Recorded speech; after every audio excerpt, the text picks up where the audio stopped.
Bommarillu banner మార్చిందని ఎవరు చెప్పారు first? అంటే ఈ న్యూ టాలెంట్ రోడ్స్ అనే బ్యానర్, కొత్త బ్యానర్ స్టార్ట్ చేశారు కదా.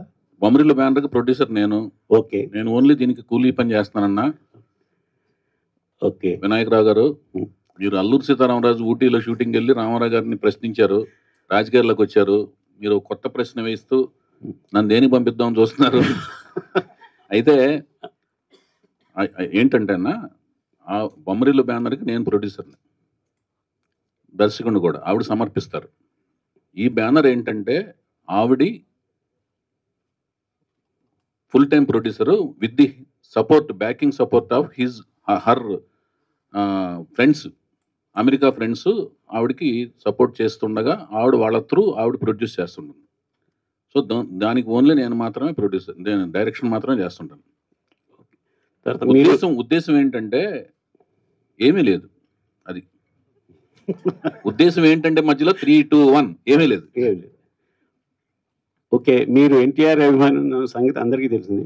పర్టికులర్గా పాతాళ భైరవిలో ఆ గెటప్ స్టిల్ దీనిలో వాడుకోవటానికి ప్రత్యేక రీజన్ ఏమైనా ఉందండి? అది దాంట్లో ఏం లేదు. ఇలాంటి ఆలోచన వచ్చినప్పుడు తనకి న్యూ టాలెంట్ రోర్స్ అని సినిమా ద్వారా కొత్త ప్రతిభ గర్జిస్తుంది ఇక్కడ అన్నప్పుడు, ఆయన ఎర్లీ డేస్లో ఒక ఈ సినిమా తర్వాత నుంచి ఆయన స్టార్గా పరిణామం చెందారు. ఈ సినిమా టైంకి ఆయన కొత్త ప్రతిభలాగానే ఉన్నారన్నమాట. కొత్త ప్రతిభకు ఒక ఇన్స్పిరేషన్ లాగా ఉండాలన్న ఒక ఉద్దేశంతోనూ పెట్టాం అది. అప్పటికి ఇంకా దీని తర్వాత సూపర్ స్టార్ అయ్యారు ఆయన. అది ఈ సినిమాతో స్టార్. ఓకే. వైఎస్ గారు సార్, ఇక్కడ అన్నా, నేను వెంకట్, ఎన్టీవీ సార్. కంగ్రాచులేషన్స్. మరో పేరు, మీ పేరు చాలా ప్రాముఖ్యం చెందిందన్న. టోపీ మార్చినా కూడా మర్చిపోతారు మళ్ళీ. ఓకే సార్, చెప్పండి అన్న. సార్, మీరు మొత్తం నందమూరి హీరోస్తో చేస్తున్నారు. అంటే హరికృష్ణ గారు, తర్వాత బాలకృష్ణ గారు, ఆ తర్వాత ఇప్పుడు జానకిరామ్ గారికి అబ్బాయి. మధ్యలో ఇప్పుడు ఒక నిమిషం అండి.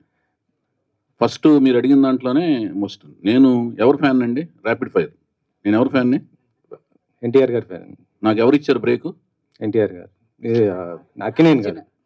అక్కినేని గారు ఆపోజిట్ కాంపౌండ్ కదా. అదే ఒక నిమిషం వినండి. ముందు ఫస్ట్ మీరు అడిగిన దానికి నేను చెప్తున్నాను. అడిగిన దాన్ని ఒబ్బే చేయకూడదు నేను ముందు. ఓకే సార్, చెప్పండి. కాంట్రడిక్షన్ అక్కడ ఉన్నప్పుడు దాన్ని క్లారిటీ ఇచ్చి నెక్స్ట్ ఆన్సర్ వెళ్ళాలి. సో నేను రామారావు గారి వీరాభిమాన్ని. ఇందాక నేను చెప్పిన దాంట్లో కూడా ఉంది అది. అగ్నిపుత్రుడు సినిమా పనిచేస్తున్నప్పుడు అక్కినేని నాగేశ్వరరావుతో పరుచూరు గోపాలకృష్ణ గారు డైలాగ్స్ రాయటకు వచ్చినప్పుడు 175 days రామారావు గారికి ఎక్కువ, నాగేశ్వరరావు గారికి ఎక్కువ అనే డిస్కషన్ వచ్చినప్పుడు ఎవరికి ఎక్కువ అనే సినిమాల విషయంలో నాగేశ్వరరావు గారితో అన్నపూర్ణ స్టూడియో సెట్స్లో బయట విరామం సమయంలో మాట్లాడుతూ డిస్కస్ చేస్తూ వాదోపవాదాలు చేస్తుండేవాళ్ళం. అవన్నీ ఆయనకి తెలుసు, నాగార్జున గారికి తెలుసు. నేను రామారావు గారి అభిమాన్ని. తర్వాత బాలకృష్ణ గారికి అభిమాన సంఘాలకి లెటర్స్ కూడా, బాలకృష్ణ గారికి అభిమాన సంఘం పెట్టి మద్రాసు వెళ్ళి అభిమాన సంఘం లెటర్స్ అన్ని కూడా నేను కండక్ట్ చేశాననే విషయం తెలుసు. సో వాళ్ళు నాగార్జున గారు అవకాశం ఇచ్చారు నాకు. తర్వాత నాగార్జున గారే హీరోగా అవకాశం ఇచ్చారు. తర్వాత నేను సొంత బ్యానర్ పెట్టుకుని అప్పుడు నేను వెళ్ళి హరికృష్ణ గారితో సినిమా తీసా. తర్వాత నాకు ఎవరు అవకాశం ఇచ్చారని మూడో సినిమా మహేష్ బాబు ఇచ్చారు. నేను గుడివాళ్ళు ఎవరితో గొడవ పడుతుండేవాడండి, కృష్ణ గారి ఫ్యాన్స్తో గొడవ పడుతుండేవాడిని, కొట్టుకుంటుండేవాళ్ళం. అందుకే నా ప్రశ్నలో సగం బేస్ లేదు. నాకు వచ్చిన మీరు పూర్తిగా వింటే అప్పుడు నేను చెప్తాను సార్. ఇప్పుడు నేను అడిగేది ఏంటంటే, హరికృష్ణ గారితో చేశారు, బాలకృష్ణ గారితో చేశారు, వీళ్ళిద్దరితో కూడా చేశాను కదా ముందు నాగార్జున గారు. నేను చెప్పేది వినండి సార్, నేను అడిగేది వినండి మీరు. చెప్పండి. ఆ తర్వాత ఇప్పుడు జానకిరామ్ గారు వాళ్ళ అబ్బాయితో చేస్తున్నాను. మధ్యలో జూనియర్ ఎన్టీ గారు మిస్ అయ్యారు. ఎందుకు అయిపోయారు? మీరు మిస్ చేశారా, లేకపోతే ఆయనకి ఒప్పుకోలేదా, బిజీ అయిపోయి? నేను ఎన్టీఆర్ గారి గురించి అడుగుతున్నాను. నేను చేసేదే సినిమాలు ఒక 1 yearకి 2 yearsకి 3 yearsకి అలా సినిమాలు చేస్తుంటానండి.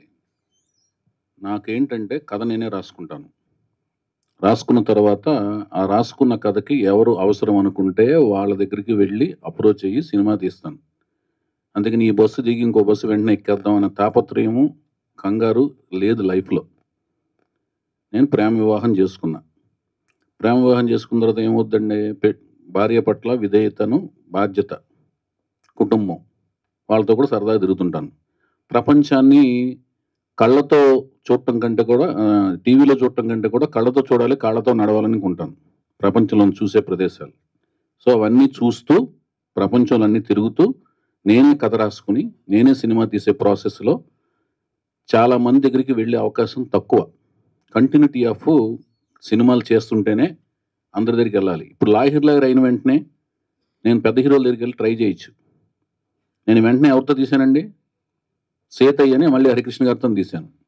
సో నేను ఏంటంటే నాకు ఆలోచన నా బ్రెయిన్లో లేదు పెద్ద హీరోల దగ్గరికి వెళ్ళాలి లేకపోతే స్టార్ డమ్ ఉన్న హీరోల దగ్గరికి వెళ్ళాలి అని ఉండదు. నాకు ఎవరు కరెక్ట్గా నా కథకు రాసుకున్నప్పుడు నాకు కన్వీనియంట్గా ఎవరు అనిపిస్తే వాళ్ళ దగ్గరికి వెళ్ళిపోతాను. అంటే ఆ వెళ్ళినప్పుడు తారక్ దగ్గరికి ఎందుకు వెళ్ళకూడదు అనేది మీ ప్రశ్న అన్నమాట. తారక్ దగ్గరికి వెళ్ళాలనే కథ నా ఆలోచనలోకి రాలేదు అంటున్నాను. కానీ ఎన్టీఆర్ గారికి ఇష్టమైన మనవడు జూనియర్ ఎన్టీఆర్ కదా, సో మీకు ఎందుకు ఆ థాట్ రాలేదు? ఎన్టీఆర్ గారికి ఇష్టమైన మనవడు అని ఎవరు చెప్పారు? ఆయనే చెప్పారు. ఎవరు కాదు, అదే నేను ఒకటి చెప్తాను, అది రాసుకుని పెద్ద పారాగ్రాఫ్ తో ప్రింట్ చేస్తారు రేపు పొద్దున. చెప్పండి. అట్లా కాదండి, నేను చెప్పేది అది కాదు. ఎన్టీ రామారావు గారికి ఇష్టమైన మనవడు అంటే మిగతా మనవాళ్ళు ఇష్టం లేదనా? మీరు చెప్పేది అంటే సార్, మీరు ఇప్పుడు ఒక క్వశ్చన్ వేసినప్పుడు ఒక సర్టిఫికేట్ ఇవ్వకండి సార్. మీరు సర్టిఫికేట్ ఇస్తున్నారండి. చాలా సార్లు జూనియర్ ఎన్టీఆర్ కావచ్చు, వాళ్ళ ఫాదర్ కావచ్చు, వీళ్ళంతా ఆయన కూడా చెప్పలేదు. ఎన్టీ రామారావు గారు జూనియర్ పబ్లిక్ గా ప్రెస్ మీట్ లో చెప్పలేదు. ఒక నిమిషం అండి. తారక్ గారు కూడా చెప్పలా. ఏది రామారావు గారికే నేను ఇష్టమైన మనవాడిని, నేను ఒక్కడిని ఇష్టమైన మనవాడిని. ఎన్టీ రామారావు మీరు అడిగిన క్వశ్చన్ ఏంటంటే ఎన్టీ రామారావు గారికే ఆయన ఇష్టమైన మనవాడు అన్నారు. అది మీరు స్ట్రెస్ చేశారు. ఆయన ఒక్కడే ఇష్టమైన మనవాడు కాదు, ఎన్టీ రామారావు గారికి అందరూ సమానమే. అలాగే ఎన్టీ రామారావు గారిని అభిమానించే వాళ్ళందరికీ అభిమానులు, వంశ వీరాభిమానులందరికీ రామారావు గారి కుటుంబంలోని అందరూ సమానమే. కానీ రామారావు గారు తన పేరుని ఈ మనవడికే పెట్టారు. అది ఒకటి ఆయన పెట్టలేదు, హరికృష్ణ గారు పెట్టారు.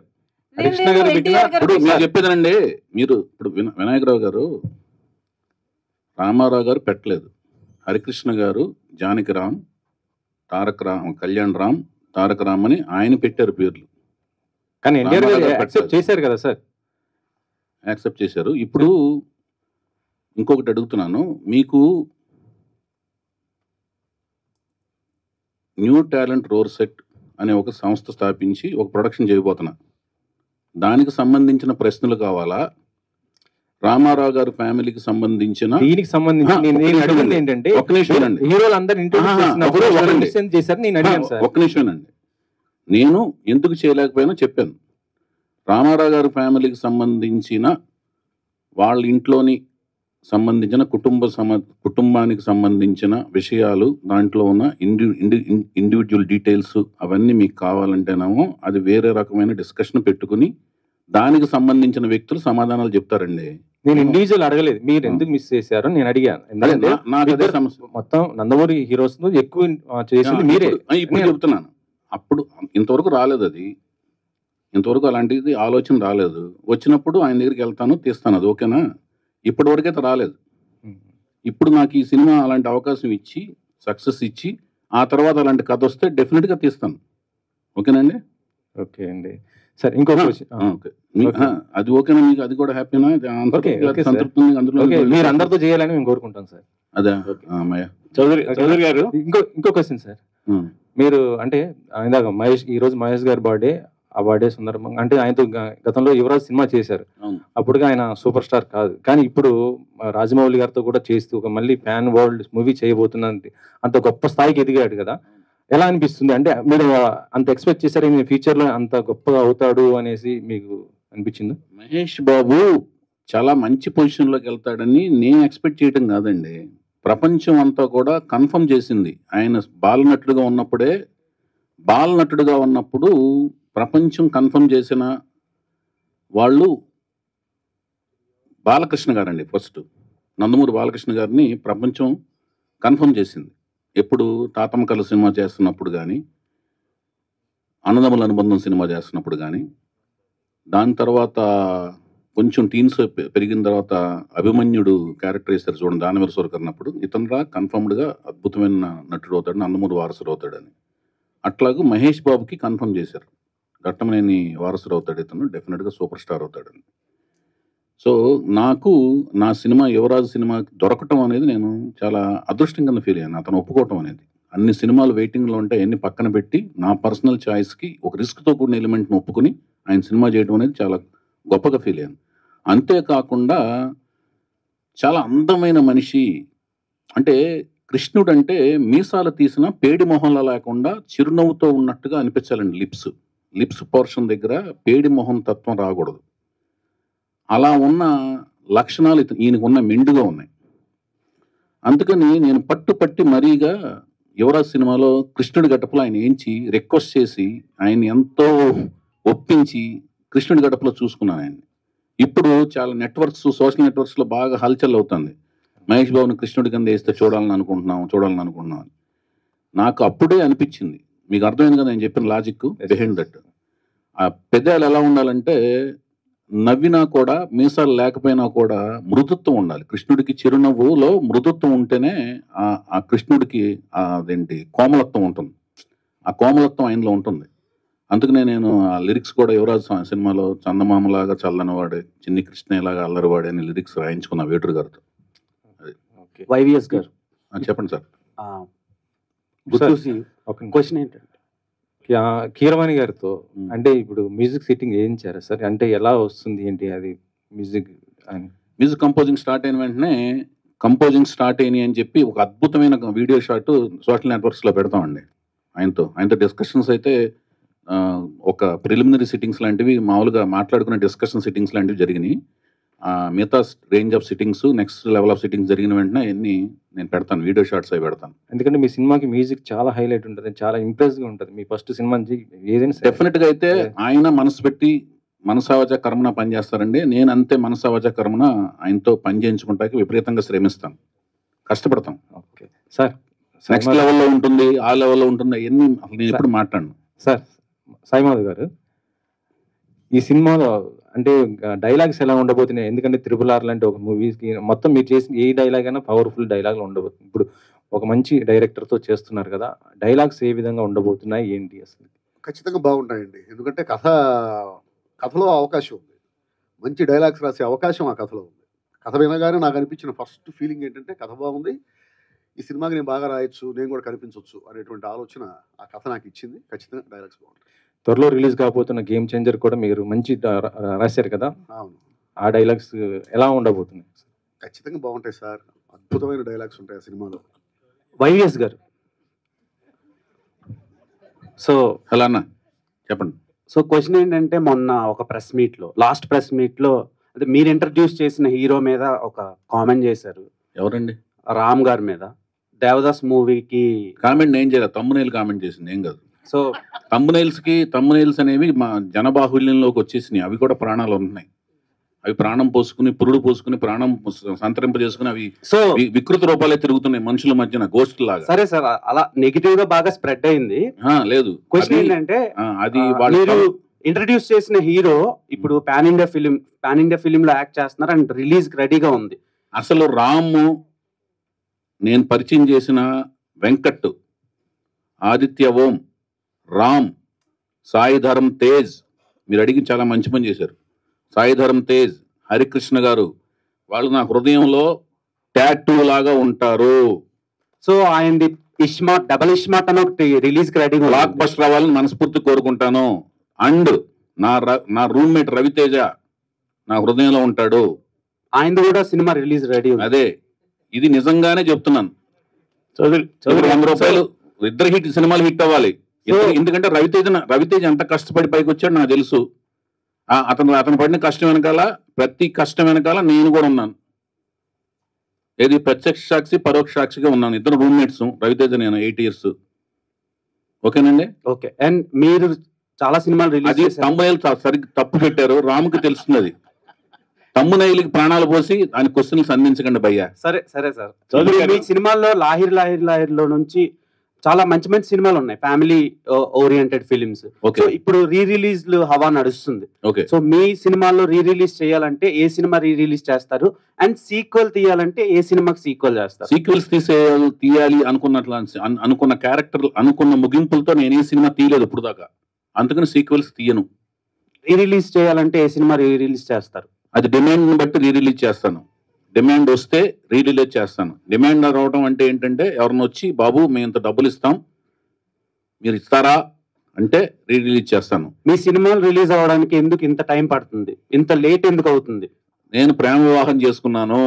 నా పేరు మీకు కనిపించేది వైవిఎస్ చౌదరి, కథా స్క్రీన్ ప్లే నిర్మాత, దర్శకత్వం. ఓకే, తర్వాత నాకు కనిపించేది వినిపించేది వైవిఎస్ చౌదరి, ఎన్టీఆర్ వీరాభిమాని. ఈ రెండింటికి మధ్యన నా పేరు కుటుంబరావు. అర్థమైందా? కుటుంబంతో పాటు సరదాగా ప్రయాణిస్తుంటాను. సార్ ఫ్యామిలీ గురించి మాట్లాడుతున్నారు కాబట్టి ఒక క్వశ్చన్. ఆమె ప్రొడ్యూసర్ న్యూ టాలెంట్ రోల్స్ కి ఒక్క మాట ఆమెతో మాట్లాడించారా? ఇంట్లో కూడా ఇంతేనా మీరు? ఇంట్లో కెమెరా పెట్టి చూడండి ఒకసారి, లేకపోతే మీకు మారువేషం వేసుకుని ఒకరోజు ఒక ఇంట్లో ఎలా రావాలి మీరు? పనమ్మాయి అంటే బాగుండదు కాబట్టి చెప్పేదనండి. ఏదన్నా వస్తువులు అమ్మటాకో చీరలు ఏదో ఏదో అమ్మటానికి రండి, తెలుస్తుంది అట్లా కాదండి. అసలు స్వరూపం. ఇందాక స్టేజ్ మీద కూడా మీరు మాట్లాడారు, సాయి మాధవ్ గారితో మాట్లాడించారు, ప్రొడ్యూసర్ తో ఒక్క మాట మాట్లాడించారా?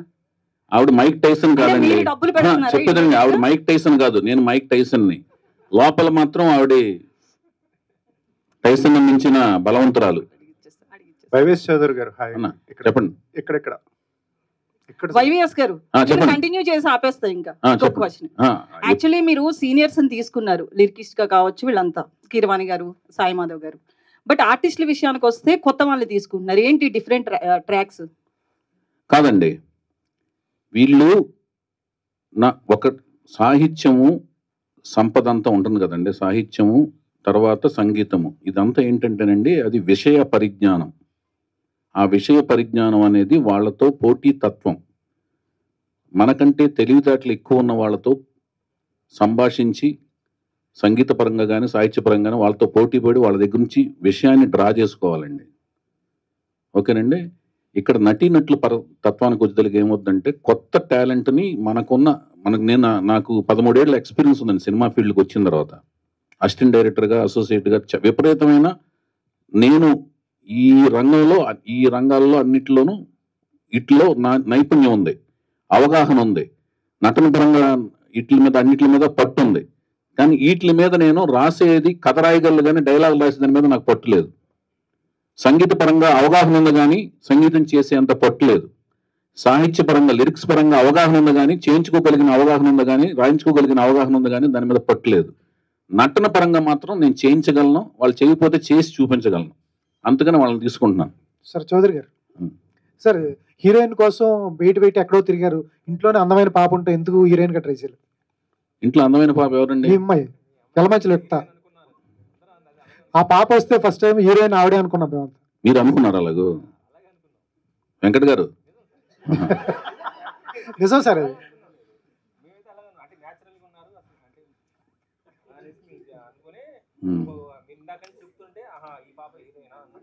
మీరు Q&A పెడితే కుంపట్లో పెడతారన్నమాట. మీరు హాయిగా జరుగుతున్న కుటుంబరావు ఇంట్లో కుంపట్లు పెట్టే మీ వెంకట్ గారు, మీ పేరేంటయ్యా? నాగేశ్వరరావు. కొంతమంది నాగలాంటి వాళ్ళు మీరు కాదు. హీరోయిన్ అయితే కుంపటి పెట్టినట్లా కాదండి, వాళ్ళ ఆలోచన వేరే ఉన్నప్పుడు ఇంకొక ఇన్సెక్ట్ ని లోనకి దూర్చినట్టు అనమాట. అది వెళ్ళి తోలుస్తుంటుంది, అది కొత్త రకమైన కుంపటి. గీత గారు క్వశ్చన్ అండి. గీత గారు, ఈ సినిమాకి మీరు ప్రొడ్యూసర్ అండి, చౌదరి గారికి అవకాశం ఇచ్చారా, ఆయన తీసుకున్నారా? నాకు తెలుసు కదండి ఎంత కష్టపడతారు అసలు. ఆయన విపరీతంగా కష్టపడతారు కాబట్టి ఆయనకి మించి ఇంకెవరు ఆప్షన్లు లేరు ప్రస్తుతం. అంతే ఎంత ఇస్తే అంత, ఎంత పడేస్తే అంత తీసుకుంటాను భయ్యా. ఆవిడకి మాట్లాడుకుని రాదని చెప్పాను కదా, చివరికి పడేసి తీసుకుంటాం కదా. అది వైవిఎస్ చౌదరి గారు ఎక్కడండి? మీరు ఇప్పుడు విద్యారావు అని కొత్త అమ్మాయిని వీణారావు అమ్మాయిని పరిచయం చేస్తున్నారు. వీణారావు అయితే మీరు పీక్స్ లో ఉన్నప్పుడు తెలుగు అమ్మాయిని పరిచయం చేయాలని చెప్పి ఎందుకు ట్రై చేయలేదు? అప్పుడు బాలీవుడ్ హీరోయిన్ వైపు ఎందుకు వెళ్ళారు? పీక్ అనేది కొలమానం ఏంటి భయ మీకు? అంటే ఆలోచనలా విజయాలా? వరుస విజయాలు. విజయం అనేది ఆలోచనలు, మన ఆలోచనలు థియేటర్కి వచ్చిన 100 మందిలో 60 మందికి రీచ్ అయితే విజయం భయ, 40 మందికి మాత్రం రీచ్ అయితే అపజయం. అంతేగాని ఆలోచన సరళి అంటే థింకింగ్ ప్యాటర్న్ లేనప్పుడు కాదు. థింకింగ్ ప్యాటర్న్ చురుగ్గా ఉంది, మనం ఆలోచించింది రీచ్ కాలేదు అంటే ఏంటంటే దాని అర్థం ఏంటంటే మనం ఆలోచిస్తున్నామా లేదా, జడత్వం ఉందా లేదా అనేది మెయిన్. ఆలోచించాం. ఫెయిల్యూర్కి సక్సెస్కి ఫెయిల్యూర్కి ఒకే కృషి చేస్తాం. బేసిక్గా కృషి చేస్తున్నాడా ఇతను, లేజీ ఫీల్ అయిపోయాడా, బ్యాడ్ హ్యాబిట్స్కి ప్రో అయి ఉన్నాడా అనేది మెయిన్ అండి. ఫస్ట్ పీక్స్కి అది దానికి క్లారిఫికేషన్ ఇస్తున్నాను. ఇప్పుడు ఎందుకు అనిపించింది, అప్పుడు ఎందుకు అనిపించలేదంటే వరుసగా ఎప్పుడు ఒక మనిషి ఒకేలాగా ఆలోచించడు. ఒక టైం వరకు ఒకలాగా ఆలోచించిన తర్వాత ఆలోచనలో మార్పు వస్తుంది. ఎందుకు ఎప్పుడు మనం వీళ్ళనే ఎందుకు తీసుకోవాలి, మనం ఇలా తీసుకోవచ్చు కదా, అప్పుడైనా వచ్చినందుకు ఆనందపడాలి. కానీ ఇప్పుడు ఎందుకు వచ్చిందని క్వశ్చన్ చేస్తున్నారంటే మీరు క్వశ్చన్ చేయట్లేదు. అప్పుడు కాదు అయితే ఇంకా కొత్త హీరోయిన్లు అంటే తెలుగు హీరోయిన్లు సక్సెస్ చేయలేనని అపనమ్మకం మీకు ఏమైనా ఉందా? అలాగే సినిమా అయిన తర్వాత క్వశ్చన్ మీట్లు ఏదైనా కనపడినప్పుడు ఎక్కడ అడుగుపోయేది, ఎలాగైనా ఆ అమ్మాయి ప్రోడక్ట్ని ఎలాగైనా సక్సెస్ చేసి చూపిస్తా భయ్యా, అయితే ఎలాగ సక్సెస్ చేసి చూపిస్తాను. ఓకే, మీ గురించి ఎప్పుడు ఒకటి ఉండేది ఏంటంటే అదొక విమర్శ అనుకోవచ్చు, లేకపోతే వేరే అభిప్రాయం అనుకోవచ్చు. నానుడి ఒకే కేటగిరీకి ఐ మీన్ ఒకే వర్గానికి చెందిన హీరోలతో ఎక్కువగా సినిమాలు చేస్తారని చెప్పి ఎందుకుందో మరి అర్థం కావట్లేదు. నేను ఇప్పుడు నాగార్జున గారితో చేశాను, తర్వాత మహేష్ బాబుతో చేశాను. ఆయన వేరే అంటే మీరు చెప్పేది సామాజిక వర్గమా? మరి నేను మరి సాయిధరం తేజ్తో తీశాను కదా సినిమా. అదే ఒకళ్ళిద్దరు మించి సాయిధరం తేజ్ ఒకళ్ళిద్దరు అంటే ఇంకేం వర్గాలు ఉన్నాయి? ఏదైనా వర్గాలు తీసాను. ఒక విమర్శ ఉంది కదా. కాదు, ఆదిత్యవం ఏం వర్గం? సామాజిక వర్గం. ఆదిత్యవం ఒక హీరో కదా అందులో, కాదా? అతను కాదా హీరో? సుమన్ గారు ఏ సామాజిక వర్గం అందులో? సుమన్ కూడా హీరోనేగా. వినీత్ గారు ఏ సామాజిక వర్గం? హరికృష్ణ గారు హీరోనా అందులో? లాహిర్లో 4 హీరోలు, అందులో 3 హీరోలు వేరే సామాజిక వర్గాలు కదా. ఏంది భయాలు? ఒక్క నిమిషం, నేను ప్రేమ వివాహం చేసుకున్నా కదా, ఈడే సామాజిక వర్గం, ఆవిడే సామాజిక వర్గం భయ్యా, అనుకో ఆవిడ్ని. ఏంది తమ్ముడు చౌదరి గారు? ఎక్కువ మంది అభిప్రాయం అదండి. అభిప్రాయాన్ని క్లారిఫై చేశారు, మంచి పని చేశారు, మీకు దండం. మీ అభిప్రాయాన్ని క్వశ్చన్ రూపంలో అడిగి మంచి క్లారిఫికేషన్ ఇచ్చారు, ధన్యవాదాలు. చౌదరి గారు ఇక్కడ అన్నా, మీరు తీస్తున్న సినిమా ఏ జోనర్కి సంబంధించింది? మామూలు రెగ్యులర్ సినిమానా, లేకపోతే జోనర్లో జానపదం ఇవన్నీ ఏమన్నా? తెలుగు సాహిత్యం సంప్రదాయం, హైందవ సాంప్రదాయాలు, కట్టుబాట్లు ఇవన్నీ కూడా ఉంటాయండి, రిఫ్లెక్ట్ అవుతుంటాయి. విలువలు ఇవన్నీ ఉంటాయి. ఓకే, ఉంటూ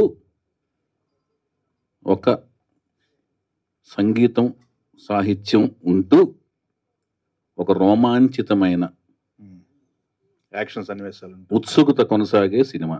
దీంట్లోంచి మీరు ఏమి రాబట్టుకుని రాసుకోండి అంతే. ఓకే, ఇవన్నీ ఉంటాయి. తెలుగు సినిమానైనా పాన్ ఇండియా సినిమానా? తెలుగు వరకేనా? తెలుగు సినిమా దాని విస్తృత స్థాయికి వెళ్తుందా లేదా అనేది మేకింగ్ స్థాయిలో మీకు అర్థమవుద్ది. ఓకే, అంతే. బడ్జెట్ ఏమాత్రం పెట్టారు ప్రొడ్యూసర్ గారు? మీకు అన్ని లెక్కలు చెప్తే ఎలా? స్కేల్ అర్థం కావాలిగా. స్కేల్ చిన్న సినిమా చేస్తున్నారు, పెద్ద సినిమా. నేను ఎప్పుడు చిన్న సినిమాలు తీయలేను భయ్యా. చిన్న సినిమాలు అంటే అంటే 1 కోటి రూపాయలు, 2 కోట్లు, 3 కోట్లు, సింగిల్ డిజిట్ సినిమాలు ఎప్పుడు లేదు. అలానే డబుల్ డిజిట్స్తో స్టార్ట్ అయిన మొదటి అంకిల్ సినిమాలు కూడా తీయలేను. చాలా పెద్ద సినిమాలు తీస్తాను. ఓకే, చౌదరి గారు చెప్పండి. మోక్షజ్ఞ గారు ఇంట్రడ్యూస్ అవుతున్నారని తెలిసింది. అవును, మీ దాకా వచ్చిందా సార్? అది అంటే ప్రాజెక్టా లేకపోతే న్యూసా? న్యూస్ కదా, ప్రాజెక్ట్ లేదు నాకు. కానీ ఆ సినిమాకి ఎప్పటి నుంచో మేమందరం ఆ న్యూస్ కోసం వెయిటింగ్. అది ఒక మంచి కాంబినేషన్ అని నేను చాలా హ్యాపీ ఫీల్ అయ్యాను ఆ న్యూస్. ఎందుకంటే నాకు తెలిసి ఆ న్యూస్ అంటే ఒక కాంబినేషన్ అని నాకు అర్థమైంది. ఆ కాంబినేషన్ అయితే ఎక్సలెంట్ కాంబినేషన్ అని నేను. సార్, ఎన్టీఆర్ గారు అంటే విపరీతమైన అభిమానం, మీకు చాలా ప్రేమ. ఆయన జీవిత చరిత్ర 1, 2 వచ్చినప్పుడు ఆ ఆలోచన నాకు ఎందుకు ముందుగా రాలేదని ఎప్పుడైనా బాధ అనిపించిందా? బాధ ఏమి అనిపించలేదు, నాకు రాలేదనిపించలేదు. నేను ఎప్పటికైనా తీద్దామని మాత్రం లైఫ్లో అనుకున్నాను. నేను అని యుగ పురుషుడు అనే ఒక టైటిల్ని దాదాపు 2000 నుంచి నేను రెన్యువల్ చేసుకుంటూ చాలా ఏళ్ల పాటు రెన్యువల్ చేస్తూనే ఉన్నాను. ఇంకా అనుకున్నాను ఒకప్పుడు చేద్దామని, ఒకప్పుడు అనుకున్నాను యుగ పురుషుడు అని. సార్ మీరు రాఘవేంద్రరావు గారికి అసిస్టెంట్ గా చేశారు, తర్వాత దాసరా గారు అంటే మీకు బాగా ఇష్టం, ఒకసారి స్టేజ్ మీద కూడా చెప్పున్నారు. అటువంటిది మీరు రెగ్యులర్ గా లవ్ స్టోరీలు, ఇప్పుడు సాహిత్యం ఇవన్నీ చెప్తారు ఈ స్టోరీల్లో. గతంలో మీరు చెప్పినప్పుడు ఆయన తీసిన జానర్ ఆఫ్ మూవీస్ ఎవరు చేయలేదని చెప్పారు, దాసరా గారు జానర్. అటువంటిది మీరు ఎందుకు ట్రై చేయలేదు సార్? ఆయన ఇష్టమైన డైరెక్టర్ అయిన ఉన్నప్పుడు. కాదు ఇప్పుడు సీతారాముల కళ్యాణం చూస్తున్నారానికి సీతారామరాజుకి సంబంధం లేదు, ఫ్యామిలీ డ్రామా, యువరాజుకిను సీతారామరాజుకి సంబంధం లేదు. తర్వాత లాహిర్కిను యువరాజు సీతారామరాజులకు సంబంధం ఉండదు. మీరు చూడండి చెప్తున్నాను, యువరాజులో అసలు ఏమి మహేష్ బాబుతో అటెంప్ట్ చేయాల్సిన ఫిలిం లాగా ఉండదు అలా కదా, అందులో యాక్షన్స్ ఉండవు ఏముండవు, అలా ప్రయోగాత్మక చిత్రం అది. ఆయన ఒక కెరీర్ స్టార్టింగ్ స్టేజ్లో ఆయనకు ఒక పిల్లోడు లాంటి సినిమా దాన్ని థియేటర్లో కూర్చోబెట్టి జనాలని ఒప్పించడం అనేది చాలా కష్టమైన సినిమా అది. తర్వాత లాహిర్ 4 గంటల ప్రేమ కథలు అవి అదొక రకమైన, మళ్ళీ దాంట్లో పగా ప్రతీకార మార్కులు కూడా ఉంటాయి. దాని తర్వాత వచ్చిన సినిమా సీతయ్య అసలు పోలీస్ ఆఫీసర్ సబ్జెక్ట్ కదా, అది వెరైటీ కదా అసలు కదా, అది ఫ్యాక్షన్. దేవదాస్ వేరు, లవ్ ఫ్యాక్షన్ ఇక్కడే ఉండిపోయారు. ఫ్యామిలీ డ్రామా ఉందిగా సీతారామరాజు, అన్నదమ్ములు విడిపోవడం, ఇంకేం కావాలి మీకు, సోషల్ అవేర్నెస్ అని ఒక్క మగాడు చేశాను. దాని తర్వాత రే అనేది వెస్ట్రన్ స్టైల్ ఆఫ్ ఫిల్మ్ చేశాను, ఏదో ఒకటి పాప్ వరల్డ్కి వెళ్ళాను. సార్ ఇంత చాలా క్రాఫ్ట్ మీద ఏ టైప్ సబ్జెక్ట్ చేయాలి మీకు చెప్పండి సార్? అట్లానే కదా మీరు చెప్పారు, ఆయన తీసిన జానర్ ఆఫ్ మూవీస్ ఎవరు చేయలేదు, అటువంటి ట్రై చేస్తే బాగుంటుంది. ఒకసారి స్టేజ్ మీద ఎవరు ట్రై చేస్తారని చెప్పట్లేదు, ఆయన యొక్క ఒక వ్యక్తి గురించి పొగిడేటప్పుడు ఆయన ఎన్ని రకాల పార్సల్ తీశారు అనేది చెప్పటం అనేది. ఇప్పుడు మీ గురించి చెప్పాల్సి వస్తే మీరు ఇలాగ స్నఫ్ కలర్ షర్టు ప్యాంట్ వేసుకొస్తారు ఎప్పుడు, ఆయన టేస్ట్ ఇది అని చెప్తాం. ఆయనలాగా నేను ప్రయత్నించలేదు, అలాంటి ప్యాంట్ షర్ట్ వేసుకొస్తానని దాని అర్థం కాదు. అదే ఆయన యొక్క గొప్పతనం చెప్తాం, నా ఉద్దేశం అది. నా ఉద్దేశం ఏంటంటే ఇష్టమైన దర్శకుడు అన్నారు కాబట్టి అమరాజీనామా కానీ సూర్యగడ్ లాంటి అటెంప్ట్. అదేనండి, అదే చెప్పేదండి. అది కాలం ప్రకారం మాకొచ్చిన ఐడియాలతో వెళ్ళగలం. ఏ ఇద్దరు వ్యక్తుల యొక్క మనస్తత్వాలు ఒకే రాగా ఆలోచించవు. ఎందుకంటే మనం పుట్టి పెరిగిన కుటుంబ పరిస్థితులు, మనం చదివిన పుస్తకాలు, మనం కలిసిన స్నేహితులు, మనం ఎదిగిన కాలమాన పరిస్థితులు ఇంకొక వ్యక్తి కాలమాన పరిస్థితులు ఒకటేలాగా ఉండవు. ఒకే కుటుంబంలో పుట్టిన ఇద్దరు వ్యక్తుల మనస్తత్వాలు ఒకే రకంగా ఉండవండి. అందుకని ఒకేలాగా ఆలోచించలేము, కార్బన్ కాపీలు మెయింటైన్ అవ్వవు. అందుకని ఆదర్శం వేరును, అనాలిసిస్, ఒక వ్యక్తిని అనాలిసిస్ చేయడం వేరును, అతనిలాగా అనుకరించాలనుకుంటే అవ్వలేమంటున్నాను. నేనైతే డిఫరెంట్ జానర్స్ ట్రై చేశాను. నేనేనండి అన్ని తానే అన్నట్టుగా ఆయనకి ఎక్కడో కొంత నేర్చుకున్నాడు. ఆయన నటన పరంగా కొంత ప్రాక్టీస్ చేశాడు. డాన్స్ ఆయనకి పర్సనల్గా చిన్నప్పుడు ఏదో కొంత నేర్చుకున్నాడు. తర్వాత స్వయంగా తన డాన్స్ బాగా స్వయంగా నేర్చుకున్నాడు. అన్ని అబ్జర్వ్ చేసి బాగా గ్రాహక శక్తి ఎక్కువ ఉంది ఆయనకి. చాలా బ్రహ్మాండంగా చేస్తాడు డాన్స్, ఎక్సలెంట్ డాన్సరు చౌదరి గారు. ఆ డాన్స్ తో పాటు నేను ఈ 15 నెలల పాటు, నా 15 నెలలు దాదాపు లాస్ట్ ఇయర్ March 27న సూత్రప్రాయంగా ఓకే అయితే April 27న నేను అతన్ని చూడటం జరిగింది. అప్పటి నుంచి 15 నెలల పాటు కోచింగ్ ఇచ్చాను. ఎక్సలెంట్ గా తను డాన్స్ చేయగలడు, యాక్టింగ్, అన్ని రకాల ఎమోషన్స్ ని పండించగలడు. అది మీరు లాస్ట్ ప్రెస్ మీట్ లో చెప్పారు, ఐస్ చాలా బాగా డిస్క్రైబ్ చేశారు తనవి, అంటే యాక్టింగ్ లో కూడా అవి ఉండబోతున్నాయి అనేది మీరు కళ్ళతో అభినయించగలడు అతను. సాయి మాధవ్ గారు సో బేసికల్లీ ఎన్టీఆర్ ఫ్యామిలీకి సంబంధించి ఏ డైలాగ్స్ రాసినా కూడా పులులు, సింహాలు, అలాగే చాలా ఉంటాయి, మీసాలు, ఇవన్నీ. సో ఈ సినిమాలో కూడా ఆ ఫ్యామిలీ నుంచి హీరో వస్తున్నారు. మరి మీ డైలాగ్స్ ఎలా ఉంటాయి? సేమ్ ఇట్లనే ఉంటాయా? ఏ సినిమా అయినా కథను బట్టి ఉంటాయమ్మా. కథను బట్టే కానీ పులులను బట్టి, సింహాన్ని బట్టి ఉండవు. పులులకి సింహాలకి డైలాగ్ రాసినా కూడా వేస్ట్ అని చెప్పలేదు. చౌదరి గారు, this is Chandra, anchor from filmy looks. So first of all congratulations. అంటే చాలా గ్యాప్ తర్వాత మళ్ళీ వస్తున్నారు, చాలా మందికి హ్యాపీ. అది అంటే 9 years గ్యాప్ వచ్చింది సార్. ఈ 9 years గ్యాప్లో ఇండస్ట్రీ కూడా చాలా చేంజ్ అయింది. 24 క్రాఫ్ట్స్లో కూడా చాలా డెవలప్ అయింది అండ్ ఇండస్ట్రీ కూడా ప్రపంచానికి తెలిసింది. అండ్ మీ సినిమాల నుంచి కానీ, ఈ 9 yearsలో వచ్చిన సినిమాల నుంచి కానీ, ఇండస్ట్రీలో ఈ గ్యాప్ టైంలో మీరు ఇంకెక్కువ ఏమైనా తెలుసుకోవడానికి, ఎక్కువగా ఏమైనా నేర్చుకోవడానికి ఏమైనా ప్రయత్నించారా? నిరంతరం స్టడీ చేస్తున్నాను భయ్యా, నిరంతరం స్టడీ చేస్తున్నాను. నా వెనకాల కెమెరా పెట్టుంటే మీకు అర్థమయ్యేది. నేను చదివే పుస్తకాలు కానీ, చూసే మనుషులు కానీ, చూసే సినిమాలు కానీ, నేను టెక్నికల్గా ఏమేమి సినిమాలు తీస్తున్నారు, ఎట్లా తీస్తున్నారు, ఎలాంటి ఎక్విప్మెంట్లు వచ్చినాయి, ఎలాగ పరిశ్రమిస్తున్నారు, ఎలాంటి స్క్రీన్ ప్లే చేస్తున్నారు అన్ని ప్రతి సినిమా నేను చూస్తుంటాను. ఐమాక్స్కి మీరు వచ్చినా రాకపోయినా అన్ని సినిమాలు నేను చూస్తుంటాను. దాని వెనకాల ఎంత స్క్రీన్ ప్లే టర్మ్స్లో వర్క్ చేశారు, దానికి ఎంత లైటింగ్ ప్యాటర్న్స్ ఎలాంటివి మారుతున్నాయి, ఎలాంటి ఎక్విప్మెంట్లు పెట్టి ఏం చేస్తున్నారు అన్నీ నేను నిరంతరం దాని గురించి పరిశ్రమిస్తుంటాను, అన్వేషిస్తుంటాను, తెలుసుకుంటా ప్రయత్నిస్తున్నాను. వైవిఎస్ గారు థ్యాంక్ యూ అండి. Thank you so much. ఒక నిమిషం, పాతాళ భైరవి సినిమాని ఏమైనా సోషలైజ్ చేస్తున్నారా? అదేం లేదండి, అదేం లేదు. చెప్పండి భయ్. గీత గారు, న్యూ టాలెంటెడ్ రోల్స్ అని పెట్టారు యాక్చువల్గా. మరి మిగతా నటినట్లు వీళ్ళందరూ కొత్త వాళ్ళని పరిచయం చేస్తున్నారు, బట్ డైరెక్టర్గా వైవిఎస్ గారిని మళ్ళీ రీఇంట్రడ్యూస్ చేయడానికి రీజన్ ఏంటి? ఆయనకి మంచి పని, కూలి పని ఇంకెవరు చేయగలరు? చౌదరి గారు అంతా ఒకే డైలాగ్ సరిపోయే డైలాగ్ అదే. అయితే కథ ఒప్పించారా ఆయన, లేకపోతే మీరు కథ ఒప్పుకున్నారు, సాటిస్ఫైడ్ ఒప్పుకున్నారా, లేకపోతే ఆయన ఒప్పించారా బలవంతంగా? నాకు ఏ కథ వచ్చినా ఆవిడకి ముందు చెప్తానండి, అందుకని ఒప్పుకుంటుంది ఆవిడ. ఫైనల్ క్వశ్చన్ ఒకటి గీత గారికి. మీ న్యూ టాలెంటెడ్ రోల్స్ ఇప్పుడు ఎన్టీఆర్ గారి కుటుంబం నుంచి ఒకరిని పరిచయం చేస్తున్నారు కదా, మరి నెక్స్ట్ ఆయనకి ఎంతో ఇష్టమైన మహేష్ బాబు గారి అబ్బాయి కూడా మరి ఉంది కదా, ఆయన కూడా మీ బ్యానర్ లో ఇంట్రడ్యూస్ అయ్యే అవకాశం ఏమైనా ఉందా? గౌతమ్ కృష్ణ అవకాశం వస్తే తప్పకుండా. సార్ చౌదరి గారు, మీరు ఇప్పటివరకు హీరో హీరోయిన్ పరిచయం చేయలేదు అంటే సినిమా షూటింగ్ స్టార్ట్ చేశారా, స్టార్ట్ చేసిన తర్వాత వాళ్ళని పరిచయం చేస్తారా, స్టార్ట్ చేయక ముందు చేస్తారా? నెక్స్ట్ ఈవెంట్ లో వాళ్ళ యొక్క ఫొటోస్, వాళ్ళ యొక్క వీడియోస్ అన్ని మీకు పరిచయం చేస్తాను. మీ అనుమతి తీసుకుని షూటింగ్ వెళ్తాను. చౌదరి గారు చెప్పండి, మీరు అడగండి అమ్మా. Anjali from TFPC. So first event వచ్చేసి బాలయ్య గారి బర్త్డే రోజు, సెకండ్ ఈవెంట్ వచ్చేసి మహేష్ బాబు గారి బర్త్డే రోజు, సో థర్డ్ ఈవెంట్ ఈ మూవీకి సంబంధించి ఎవరితో పెట్టుకుంటారు చెప్పండి. సెప్టెంబర్, అదే నా క్వశ్చన్, సెప్టెంబర్ 2 ఉంటుందా లేకపోతే నాగార్జున గారి బర్త్డే August 29 మీరు ఎప్పుడు పెట్టమంటే అప్పుడు పెడతా.